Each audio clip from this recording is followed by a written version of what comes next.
He served our country for more than 32 years. He has served as a bomber squadron commander, bomb disposal technician, Joint Chiefs of Staff operations officer, assisted the national security team with the campaign plan for the global war on terrorism. He authored the first theater nuclear war plan and served as the vice commander of America's largest airborne intelligence wing. Colonel Rob Maness is a true American hero.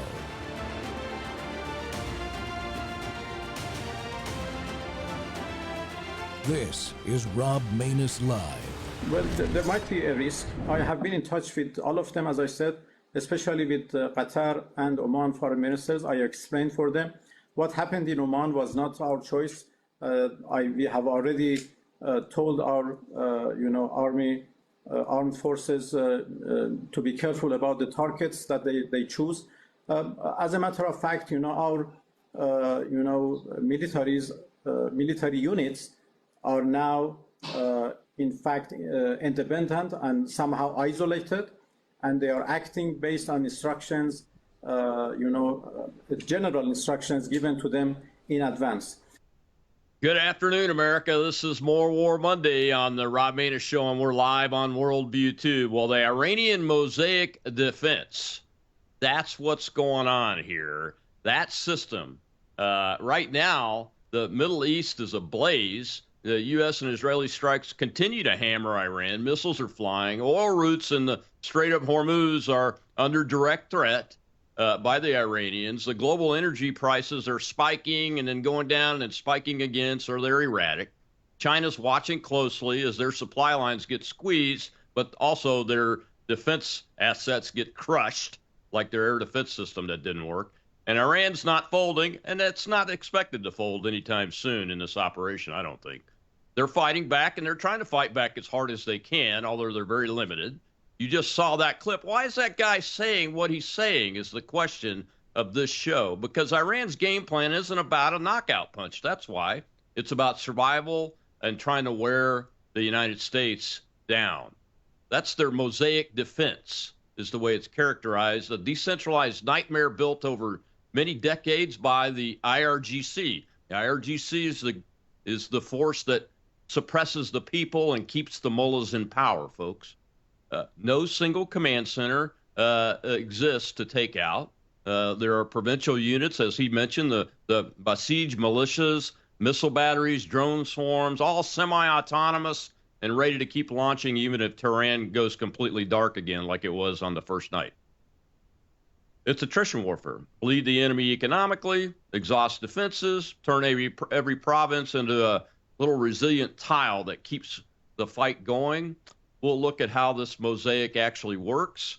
And then from the Iranian perspective, their own view of operating in this scattered and headless mode. And finally, the big question I want to try to get answered for you, our audience today, is, can it be defeated? I think it can, but we've got an expert because I don't think we want this as our new reality that we're facing. And joining me to break it all down is former intelligence officer Michael Pregent. And he's a deep expert on the IRGC operation, the Iranian proxies, and these asymmetric networks.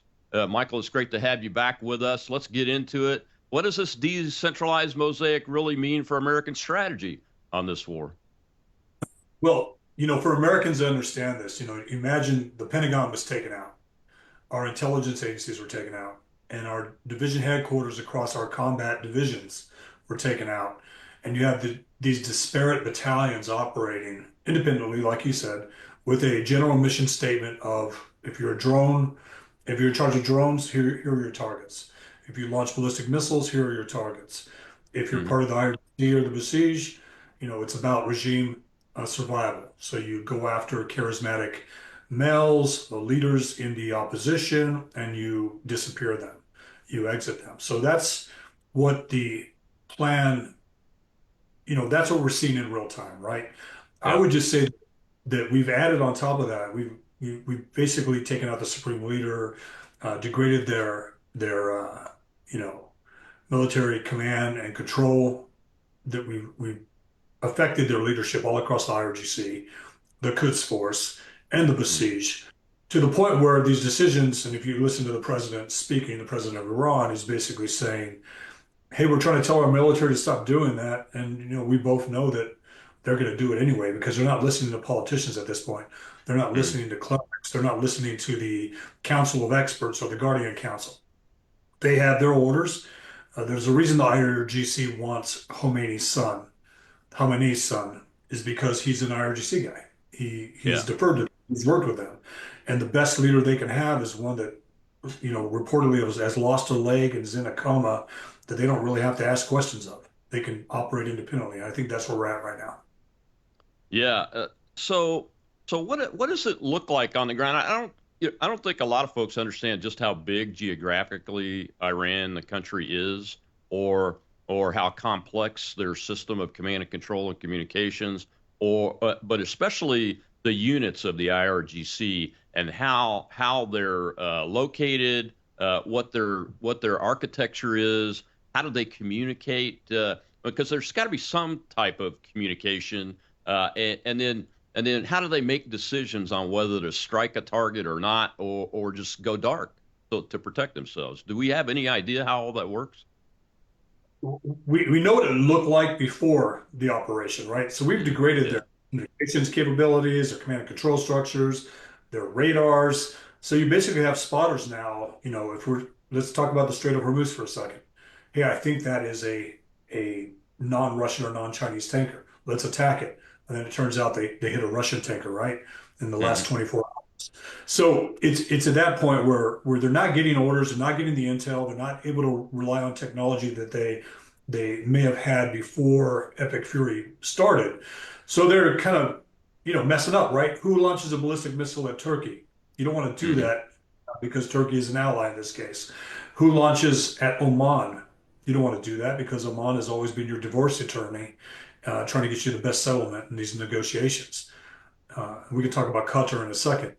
But a lot of these groups, you got to think about the demoralization aspect on these IRGC battalion commanders, company commanders, maybe even brigade commanders at this point, where they see they can't shoot down American aircraft, they can't shoot down Israeli aircraft. That is demoralizing to be able to see U.S. aircraft, Israeli aircraft fly at daytime, low level. And now the Israelis and we, the United States as well, are using drones to target checkpoints inside of Tehran, Basij checkpoints and IRGC checkpoints.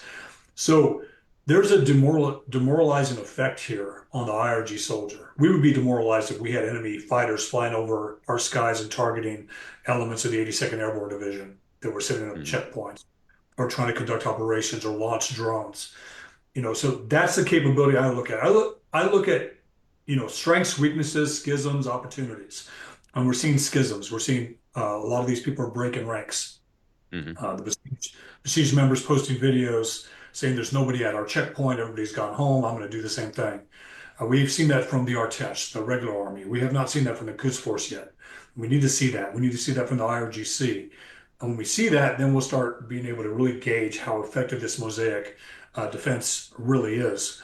But yes, can they oppress their population? Yes. They've already told the population if you come out of the house, we're going to shoot you. They're Hmm. able to launch drones. A single Shahed 136 drone is about a 10 to 20 minute setup. A swarm setup, multiple drones using a TEL, a launcher for these drones. They have 5 drones in the back of one of these launchers, a truck. Hmm. Goes out to a point, it makes it vulnerable. The setup makes them a target.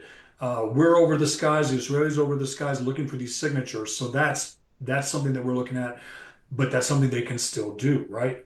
Hmm. So they're decentralized. They're able to conduct drone attacks, rocket and missile attacks, but we've seen a steep decline in their ability to do that over the last 11 days. But what do they do when their backs are against the wall? Colonel, what do they do? Do they Hmm. use their hypersonic missiles? Do they use other things that we haven't seen in the battlefield? Do they even have those things? Did Russia actually give them Yeah. to them? So we're looking at things. As a former intelligence officer, I've been thought to think like the enemy. So what would I do in Hmm. this case? I'd keep my head down. I'd go to civilian clothes and I'd fire from civilian areas. Yeah. The so let's take the units on the Straits of Hormuz mission and the Persian Right. Gulf mission. There looks like they're floating out some surface remotely operated vehicles or autonomous vehicles with explosives on them, boats that used to be boats but are now unmanned vehicles laden with explosives. And they've hit a couple of ships in the North Persian Gulf near the Iraqi port and those kind of things. And they've hit a couple of ships in the South near the Straits.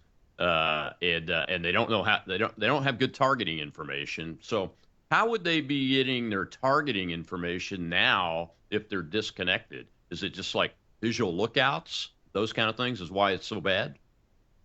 Yeah, so it's basically, somebody identifying a ship with binoculars and saying, I think that's a bad ship. But let me talk about those ships that were hit near Iraq. Those are their ghost ships. They're hitting those to demonstrate a capability. Those are tankers that they could have hit. That's coordinated. They could have been self-sabotage. That is something just to demonstrate ability. They knew those are ours. Let's hit those so that we can send a message. When it comes to the other things, those are mistakes. Now, these surface, guided bombs, they don't discriminate. They could hit a Russian tank. They can hit a Russian tanker, a Chinese tanker or a Russian tanker. The mines as well. So we've negated their ability to fly. You've seen the cool, we're Iranian special ops. So let's fast rope out of a rotary wing aircraft onto the deck of a tanker and take it over. They can't do that. Yeah. They can't use their gunboats anymore. So the mines, that's the one thing. But again, Russia and China don't want those mines in the Strait of Hormuz because they don't discriminate. So there are things we can do. But one thing, Colonel, we should know, your audience should know, we've given this capability to Qatar, to Bahrain, to the UAE, these anti-mining capabilities. We've provided them with U.S. tech, U.S. naval assets. We've sold them to them. We've trained them on how to do this. So we need to see our allies doing more in the Strait of Hormuz. Again, the Shahed drone cannot sink a tanker. An anti-ship missile can. And we've seen Shahed drones so far, and I think those two tankers that were in the Basra port area are theirs. That's how they. Yeah, I think so. Yeah, you brought up the hypersonic anti-ship missiles. We haven't seen any of that. I'm beginning to believe that the assessment that said they had them was off base. Right. You want to go for the most dangerous course of action. Do they have them? What can we do to negate this? And then you look for indicators of abuse. But then you can use the Putin argument that Putin will only escalate when he feels his back's against the wall. Escalate to de-escalate, meaning tactical nuclear weapon in Ukraine. We talked about that over the last, 3 years. Right. With Iran, it's the hypersonic missiles. What will they do? Do they even have them? Did we hit the first wave? Did we take those out? Was that one of the priorities of the Israeli defense forces and Air Force to take those out? So that, right now, Iran's winning on X, winning on Twitter with AI, but it's laughable, right? But on the ground, it's got to be demoralizing. If you and I were IRGC commanders on the ground, we'd be in civilian clothes. We'd be shooting out of mosques, schools, hospitals. So at least we collateral damage to win the media war that our media is so inclined to believe. Anytime they hear something from a source that should be discredited, any regime source that says this happened should be questioned instead of published on the front page of our newspapers and be the headline for our media. We've given our adversaries such a platform here in the United States. Yeah, but you can identify them. I did a post last night on X just before I turned in, just to let it sit overnight, and it simply said, just a reminder, the Iranians commit a war crime every day, at least one, in this war. And by the time I got out of the rack this morning, we were inundated with all of a sudden Western and South Asian and Asian bots coming in saying that no, you kill school children with tomahawks, those kind of things, which is a lie. I've seen a lot of good analysis on that school, the girls' school thing, and it looks like a KH-55 to me. Not that I know anything about weaponry, or especially Russian one, but I do know a little bit about it. Well, we got to take a break, Michael. When we come back, I want to continue this discussion, but get into the whole, how does it work? Why are they being so hyperbolic now? Because the rhetoric's turned up from the Iranian leadership over the last 24 hours. And this drone concept that the U.S. and the Israelis are now using is Very, very interesting. And the IRGC commanders have got to be really worried about it. We'll be right back with Michael Pregent.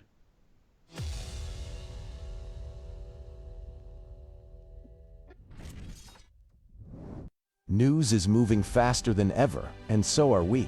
Worldview Tube brings you 24/7 live stream coverage and now real-time alerts when it matters most. Once you have the Worldview Tube app installed, exit the app and navigate your way to Settings. In Settings, locate the tab labeled Notifications. Select the Notifications tab. Scroll down until you locate the Worldview Tube app icon. Select the tab, and here you can turn on and customize your notification experience for the Worldview Tube app. News doesn't wait, and neither should you. Turn on push notifications to stay informed. Every headline as it happens.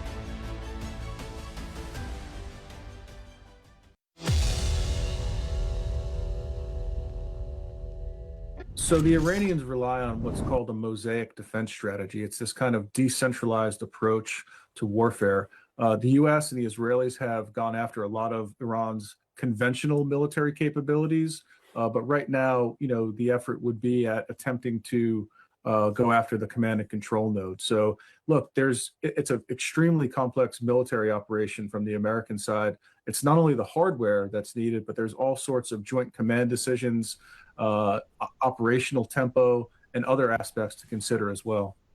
Welcome back to the Rob Maness Show. It's More War Monday, and we're talking about the Iranians' supposed vaunted Mosaic Defense system with intelligence officer Michael Pregent. And Michael, just before the break, I mentioned that the hyperbole and propaganda has really ratcheted up on the Iranian side the last 24 to 36 hours. Is that any kind of indicator, not that they have strength, but that maybe they've gotten some of their communications with their commanders back, and they're getting confident in that they can actually do some things now instead of just throwing rounds willy-nilly? What's interesting about that, the more bravado they show on social media and, in other places, actually puts our military more at risk because it amps up our attacks.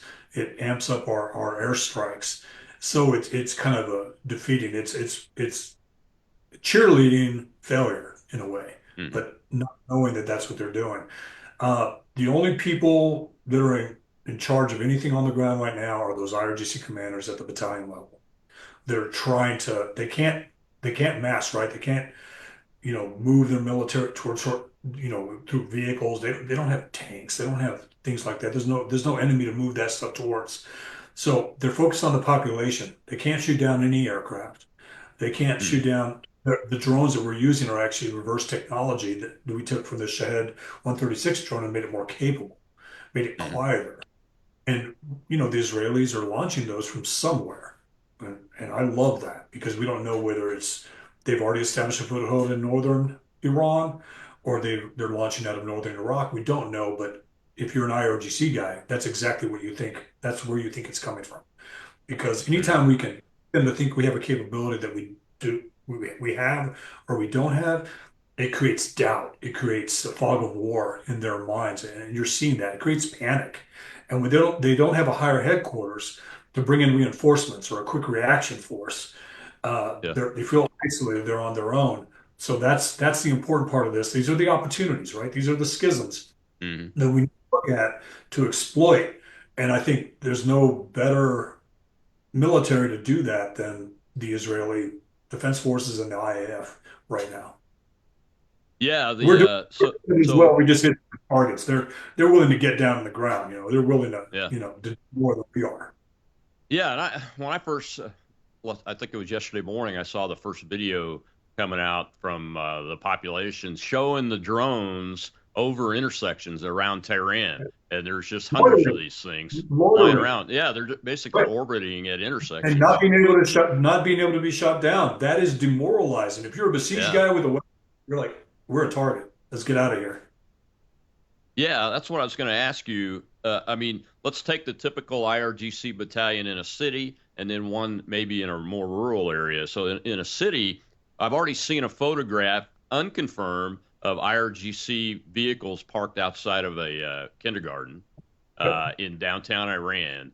So these guys are all flushed out of their normal headquarters and in their operating facilities because they've been destroyed. I'm making a big assumption there, but I'm pretty sure that's probably accurate. How are they assembling people and arms and ammunition, food? I mean, you gotta clothe, feed these people to keep them going and give them ammunition and those kind of things. How are they doing that? And then selecting what kind of operation they're going to do to contribute to the mission, assuming the mission is purely suppressing the people at this point.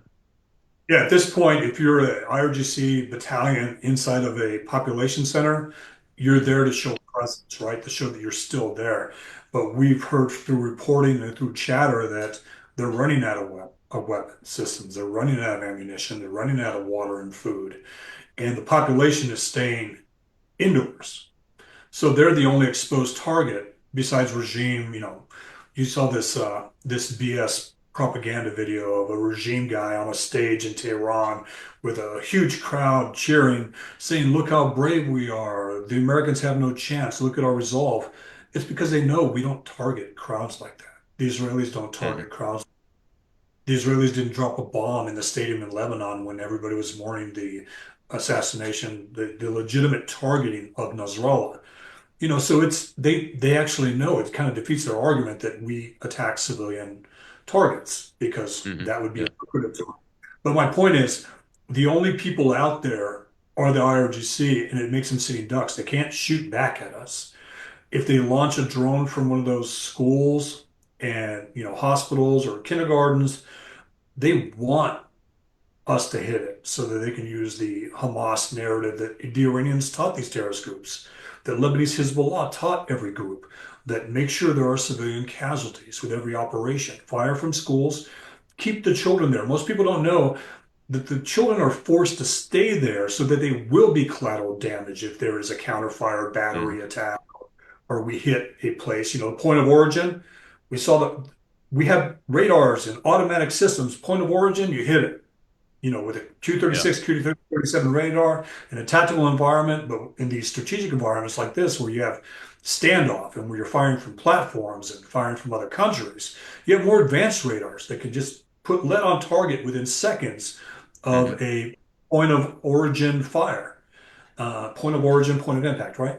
So we know where it is, and they're hoping that we'll hit it.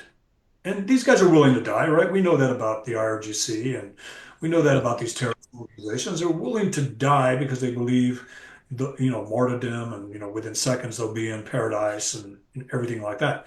But they want the casualties, so that's what they're doing. The population, they're trying to show that they're still there, and it's important that those drone strikes hit them where we see them. We need the video of an IRGC uniform presence in a place, and then the drone going in. And if there's collateral damage, it's because they were, violating international law by putting a weapon system in a school, a hospital, or a mosque. And you just do what the Israelis do. Just blow off. Who cares what public opinion thinks? Do the right thing. Take out these terrorists. Yeah, that the girls' school that I referenced earlier, that target that was in the south part of the country, is actually inside of a IRGC compound, Right. which we did target. But when you look at the analysis of the weapon on that, I'm convinced that it's not an American weapon, because a Tomahawk would completely flatten that place with one warhead on it. There's great analysis. One of my buddies I went to Israel with is actually leading that. Tredos is doing that, and he basically showed that compound and said the ones that we hit with the cruise missile, the building's flattened, the building's gone. Yeah. There's nothing. Yeah. Cool. Half of it is still standing. So I'm not saying, I don't want to say we didn't do it, but what I want to say is it's likely that we didn't, based on the evidence. Yeah, You that's got to exactly look right. You have to look at the explosion. You got to be a skeptic. You got to ask yourself, what if I'm wrong? And if your default position is you hate America, hate Trump, hate this operation, then that's confirmation bias for you when you see something like that. And if you're on the other side, you're pro-Trump, pro-mission, it's confirmation bias. You say, yeah, that's right, it's not us. So, but we have to ask ourselves, what if we're wrong? let's say we did. We didn't intentionally hit it because it was a kid's school. We thought it was an IRGC target, right? Because Right. that's what it was. Exactly. But in this case, you just got to look at the different targeting aspects. It's when a TLAM, a tomahawk hits something, it flattens it. It has a punch hole Yeah. through it. And some of this New York Times stuff said, "Oh, look at the hole that just went in." And they have these holes on top of these buildings, but then the other video showed the building completely gone. So when I don't understand how you can show a building with a precision hole in it. They said, look at the crescent entry point on these buildings, which tomahawk. But if you actually look at the buildings that were hit on this IRGC compound, they're gone, except for the school. Half of it is gone. And, we have no confirmation of the bodies. We have no confirmation of this and that. But we have to ask ourselves, what if we are wrong? And what if your POV is simply based on confirmation bias? And that's what we have. When the New York Times becomes Al Jazeera, when, NBC News becomes Al Jazeera, they don't need Al Jazeera anymore to be that platform that supports these groups. And so far, the New York Times is Al Jazeera, along with CNN. Absolutely. I've been taught to think like the enemy for 30 years, right? And since Gaza, I would think that, hey, you could almost conduct a 9/11 style attack in this country, and half the media would support you and say we deserved it. And half of our college kids would feel the same thing because of all these idiots that came out and became lemmings for Qatari-funded protests in Europe, Qatari-funded protests in the United States, and somehow became, radicalized in this colonial BS victim mentality where anything that we support must be bad. Therefore, I'm against it. It's a permissive environment for jihadists, for terrorists. You see those two ISIS guys thought they were justified throwing those, badly made IEDs at a crowd because the culture here is, you can do this because half America supports you guys or thinks we deserve it.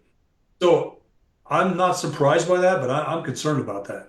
You and I have had the luxury of planning for war at a base for a war over there or a targeting packet over there. Yeah. 10-man cells are here in the United States now. What can they do? So we need to be vigilant about that. But you and I both know the local law enforcement is not ready for that. The IC is not ready for that. And we are vulnerable. We're probably going to end up being, reactive when something happens. Oh, yeah, you're absolutely right, man. And people like you and I, we've been warning about this for years because it's so obvious. But our systems, at least what we can see publicly, our systems are not preparing and have not prepared for that. And I think the response system-wise to the two jihadis in New York City was moderately okay, just okay though. It wasn't exceptional. We've got to really get better at this to where we're no longer hanging the shingle out on they're crazy people, or what was it CNN initially said? Two young men went from Pennsylvania on a Sunday afternoon to New York City. A nice morning walk, Talk about Iranian propaganda. That's exactly what we need to fight against. And you're right. The young people in this country have bought into some lies, hook, line, and sinker, that they just don't really understand it, and they're being reactive. And we've got to figure out a way to educate them on what the reality is. And there are a lot of people on our side of on my side of the political spectrum. I don't know your politics, but on the right side of the political spectrum, that are young people that have bought into it too. And all you got to do is put a tweet out like I did last night about the reminder that the Iranians do a war crime every day. And you can see half of them are probably people in the United States that are under 35, and the other half are Asian bots, which are the Iranians themselves. But we got to take another break, Michael. When we come back, we'll hear from the perspective from the Iranians themselves on Mosaic a little bit and continue this discussion, because by the end of the show, my goal is to help you, the American people, be educated and be able to share this video and learn these lessons from Michael, who is a professional intelligence officer, who's been studying this problem set for years and years and years. We'll be right back.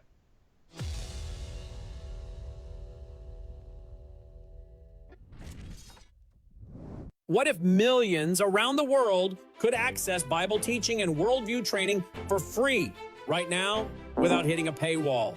That's exactly what happens every day at worldviewtube.com because of the Worldview Weekend Foundation. We don't lock our live stream behind PayPal. We don't restrict our content to members only. Instead, the Worldview Weekend Foundation helps cover the cost of delivering free educational and ministry programming to people across the nation and around the world. And it's not just programming. My Sunday night church service, where I taught verse by verse through Revelation for 18 months, and now I am teaching through the book of Daniel, is made possible through the support of our church, Worldview Weekend Foundation. If you believe this kind of truth-centered biblical teaching must continue, donate today. Go now to worldviewfoundation.com. You'll also find our mailing address and phone number there if you'd rather give by phone or mail. That's worldviewfoundation.com. Thank you.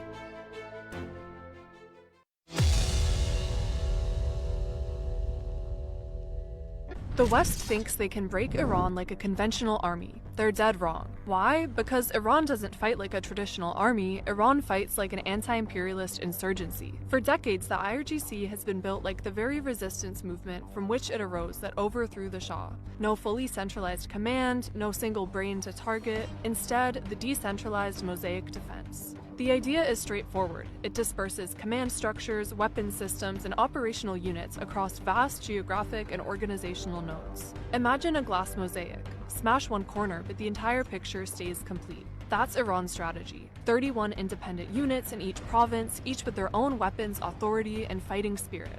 No need to call Tehran for permission, no waiting for orders from above.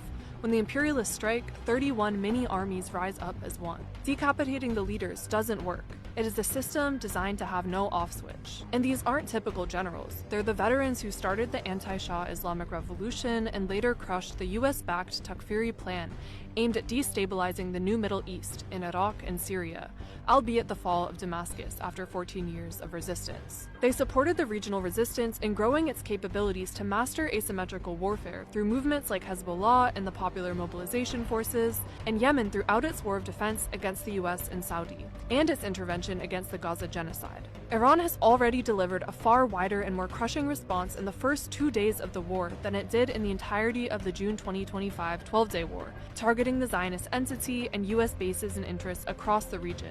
When there is no single person to call to negotiate a ceasefire, the imperialist game changes entirely. Iran, with its vast missile stockpiles and natural defense barriers like mountains, deserts, and seas, and 90 million person popular cradle of resistance, is prepared to wage a long war. This is why Ali Larijani, the leader of Iran's Supreme National Security Council, announced, "Bombings in our capital have no impact on our ability to conduct war. Decentralized Mosaic Defense enables us to decide when and how war will end." Hence, rationally, Iran's goal may not be a ceasefire that would result in another war of aggression a few months later. Rather, it would be to deter the threat entirely by completely expelling the US empire from West Asia.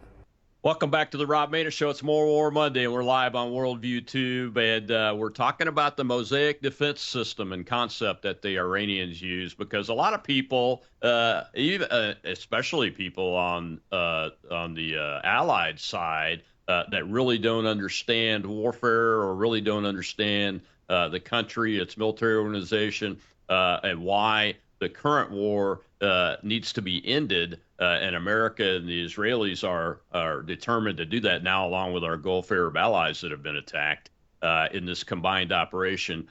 So it's very important for you to understand that propaganda piece is from an Iranian perspective. I know it sounds slick in English, American type English and those kind of things, but that's a piece of Iranian propaganda.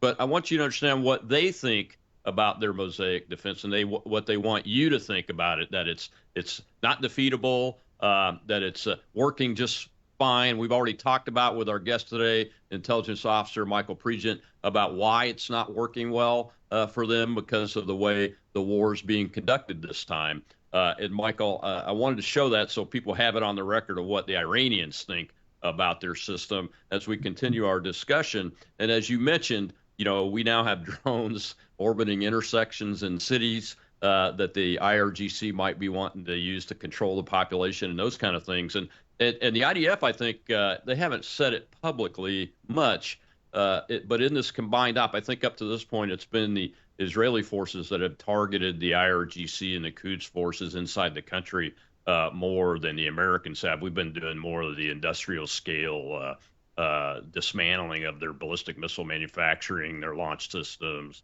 their ships, and those kind of things. But eventually, we will run out of having to hit those targets and be able to concentrate with this too. So we were talking about a battalion commander of the IRGC in a populated area like Tehran, but we know there are these battalions, especially on the western side of the country, if I'm correct about that.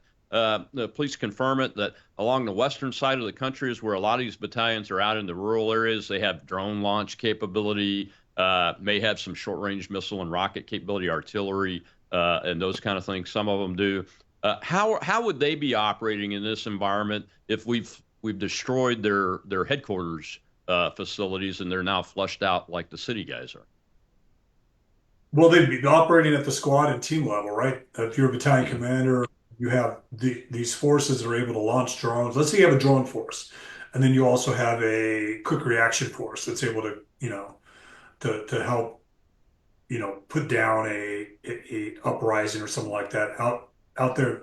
Those are signatures, right? Anytime a military vehicle is moving, it's likely to be hit. Anytime they're setting up drone operations, they're likely to be hit. So I would spread them out.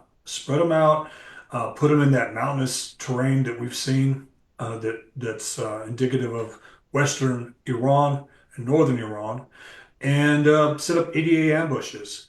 But I think even in that case, it's hard because once we're able to see it with intelligence, surveillance, and reconnaissance assets, we can hit with a standoff, missile that hits it from an aircraft. We can hit it with a drone. We can hit it with artillery. HIMARS in another country can hit that. So you're getting hit. As soon as your signature goes up, as soon as you use a radar, that radar is being hit. So the biggest defections that have happened so far in these disparate IRGC units is that anybody manning a radar doesn't want to do it.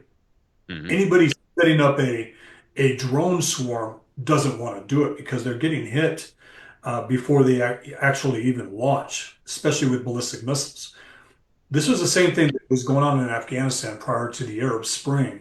A lot of foreign fighters were moving into Afghanistan, and Osama bin Laden couldn't keep them there because they were getting hit by a drone before they even saw a U.S. soldier that they were there to kill. And so a lot of them, when the Arab Spring happened, just left Afghanistan and went to Syria. And in the sensitive site exploitation of the Abbottabad, strike on Osama bin Laden, I worked at when I was in the intel community. A lot of the communications were, how do we keep these guys engaged? How do we get them back to Afghanistan? Why are they all leaving? And it's because, at the end of the day, a soldier wants to be able to smoke shisha and, have a drink and go to a bar. They could do that in Syria. But out here in this area, these IRGC guys, their families are probably in other population centers saying, come home, are you okay? Have you defected?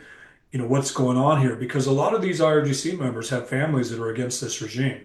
And we have to remember, the IRGC is the most lucrative military job you can get in the country. It pays the best, you get the best training, you're respected by the population, you're above it all. It's not the IRGC going out there and shooting people. It's the Basij, right? The ununiformed thugs that ride around on motorcycles and will kill women, torture women for taking a hijab off. These IRGC soldiers that were part of this proud organization, this elite organization, have no leadership now, have no funding, have no logistical support, and they're being killed before they even see an American or an Israeli. So that has a demoralizing effect. Again, that's what I'm focused on. What can demoralize the IRGC? And I think your audience should know that everything that we've learned in fighting terrorists, we've learned from Israel. And everything these groups have learned, Al-Qaeda, ISIS, Lebanese Hezbollah, these groups have learned from fighting Israel. So the core of knowledge is in both places. Israeli, operations against terrorist groups going back to its inception, and we learned from that. So the Israelis are fully aware of this Mosaic. They know how to hit it. And this drone thing, you and I both know this is something that we never employed in Iraq, never employed in Afghanistan to go after these cells. And the Israelis they own the sky when it comes to drones and the loitering aspect. This isn't a drone that received an intel and says, go hit this building. This is a drone that is watching. And when it sees a target, hit it. And that is something that we haven't seen employed by U.S. forces in Iraq or Afghanistan. We saw ISIS do it, but this is a game changer. So this drone could pretty much disrupt that propaganda we heard from the regime about how this Mosaic operates. They don't have counter drone capabilities like we do. They're not used to this. The IRGC has not really been tested, if you think about it. They will fight the last Arab, but they haven't really been tested, the actual IRGC. They were. You mentioned the Basij. How are the Basij controlled? And I think the Israelis have fantastic intelligence on those groups too, because they've been publicly saying they're targeting them and killing them. How are they linked into the overall architecture of the command and control that the IRGC has most of? Yeah, they're a directorate of the IRGC. They're just that plainclothes civilian thug that goes out and kills people. And what the IDF has done, the Mossad actually has basically got all their records, so they know who the agents are now. They've hacked into their systems. They know who their agents are, who their sources are, who their families are, and they're starting to put that pressure campaign. I don't know if you saw the report, but they basically had a text message come up on all of the phones from Basij members saying, it's time to defect. We know who you are. We know where you are.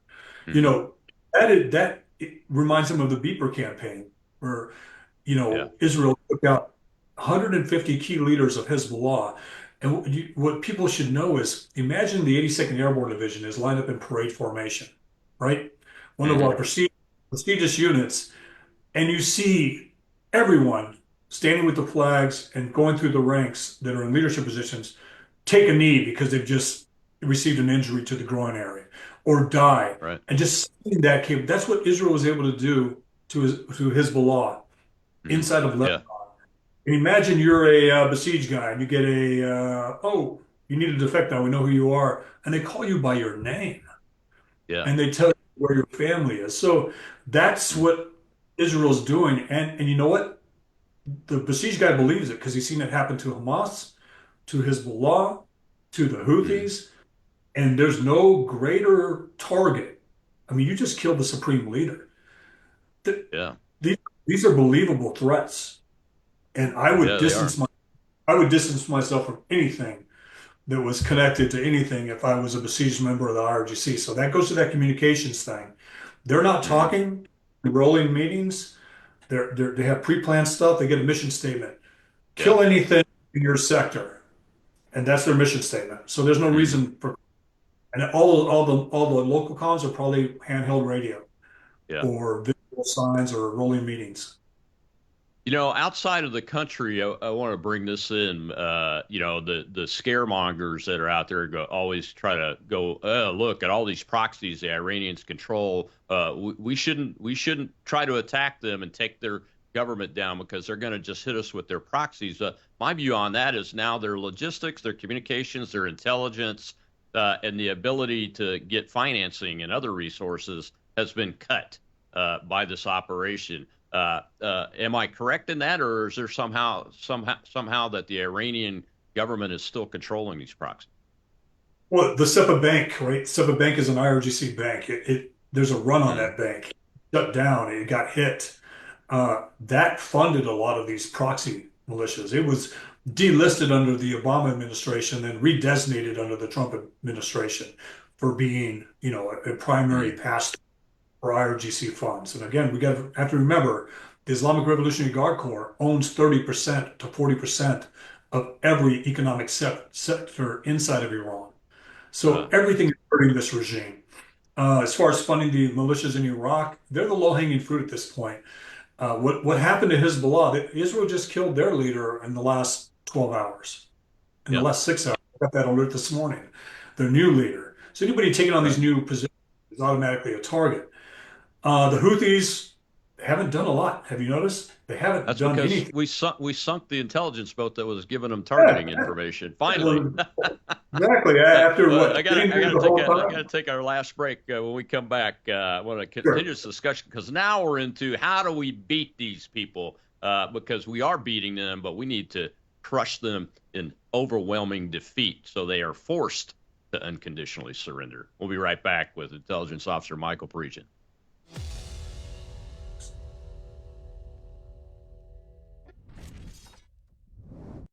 Hello, I'm Brandon House. Would you like to gain access to over 20 years of my radio shows, TV shows, my books? I've written 15 books, and most of those books are ebooks now.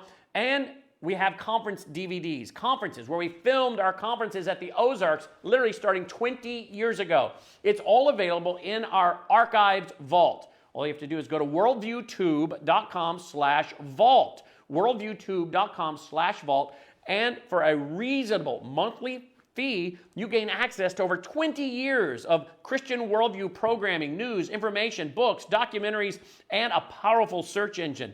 And folks, it's a great way not only to educate yourself, equip yourself, but it's a big way that you can help fund our continuation as a broadcast network. Please check it out.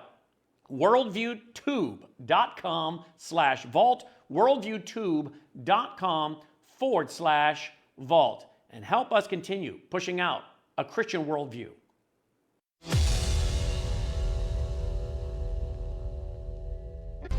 Iran's Mosaic Defense allows individual commanders to fight autonomously even after leadership is wiped out. This million-man force, including the Revolutionary Guard, remains a threat. However, U.S. strikes have already reduced Iranian missile launches by 90%, proving that even a decentralized defense struggles against sustained, high-tech American pressure. Welcome back to the Rob Maness Show. It's More War Monday, and we're talking about the Mosaic Defense and how it works, how it's probably unfounded for people both inside the country and outside the country to have too much confidence in this because of the new tactics, techniques, procedures, and strategy and technological capabilities that the Israeli and American Air Forces now have with Intelligence Officer Michael Pregent. Michael, that's my big question. My big question is, how do we defeat this system? It sounds like we have talked about the pieces and parts about the process that's occurring in order to get that done. And as an air power guy all of my life and a sea power guy, I'm glad to see an all-out air and naval campaign against this country that's been at war with us since I was 17 years old in an Air Force uniform as an E-1. This is an operation to end that war, but to end it, we have to defeat this Mosaic Defense operation from the ground. We've taken away their Air Force, their Navy, their intelligence services. We've taken almost everything away from them. They're still firing some missiles and drones at us and at their supposed neighbors and friends even. But it's got to come down to where, as you were saying, they want to defect, but it's also got to come down to, doesn't it, resistance by indigenous Iranians and Iranians from without that can get in there on the ground. And there are some resistance forces on the ground. We know that. We know Mossad has had some teams on the ground in and out throughout the last couple of years during their different operations and those kind of things. But what do we think is happening with the folks on the ground inside the country that can help take this apart and completely destroy it? I was a company commander in Afghanistan in 2002, and we worked with the Northern Alliance to go after Taliban and Al-Qaeda remnants. And in Iraq, I worked with the Sunni insurgency to counter Al-Qaeda and Shia militias, and you have to build up that trust. But the biggest mistake we made in Iraq is we basically took all the qualified military personnel inside of Saddam's regime and said, you're no longer part of Iraq's future. And they went into the insurgency and made it lethal day one.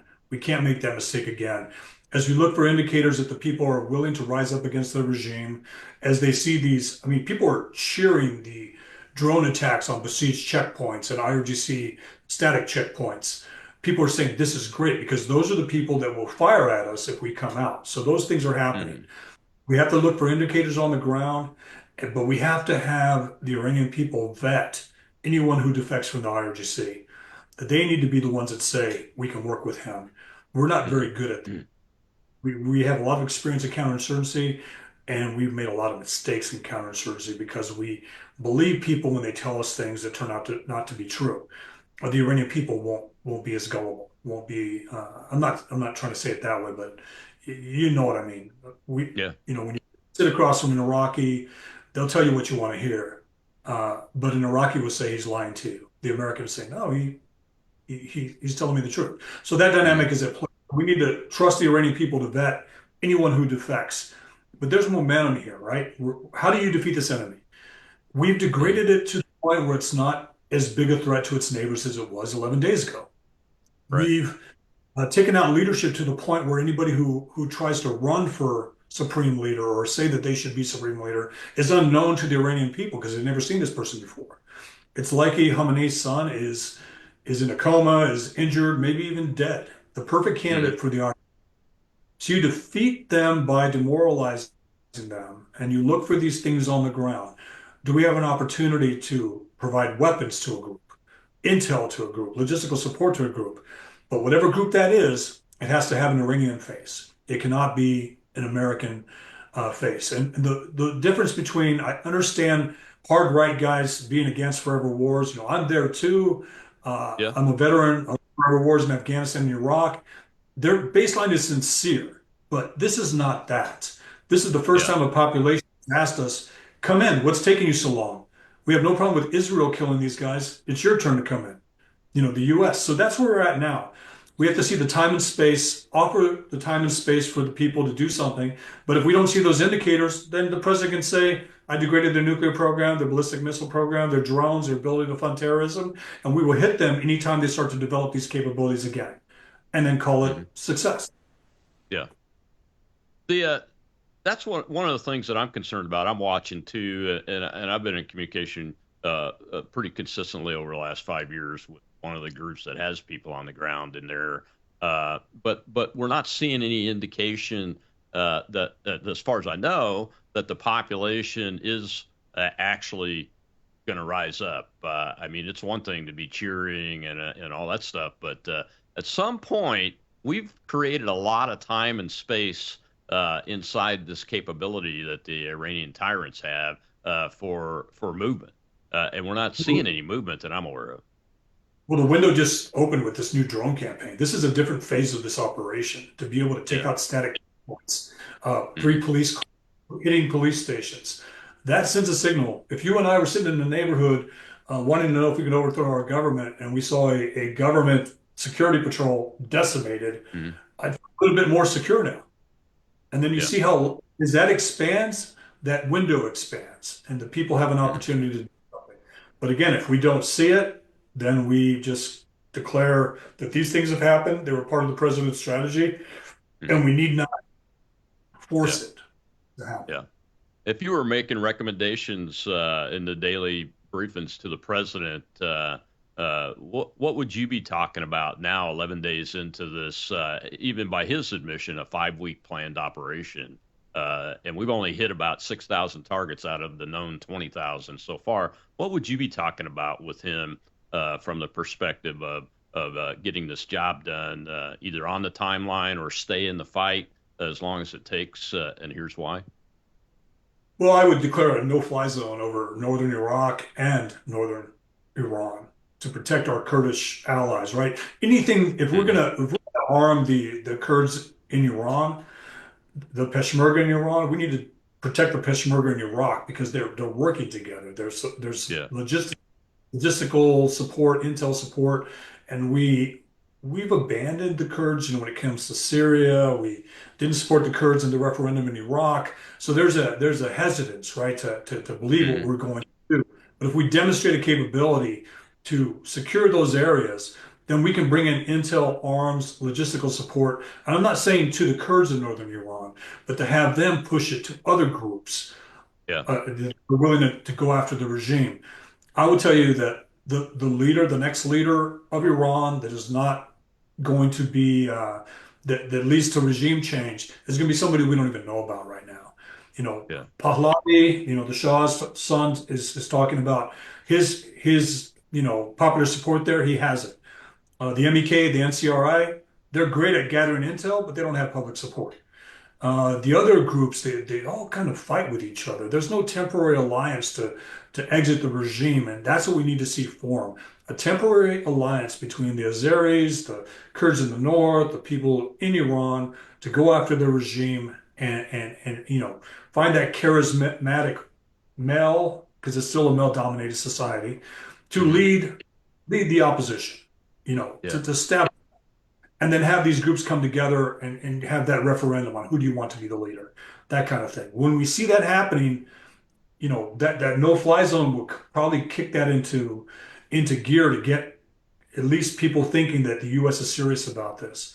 But again, if we don't see that developing organically, because we've heard it before the strikes, before Epic Fury, hey, we're ready, we just need air support. The president said, stay in your homes till the bombing campaign's over. So that could be part of it.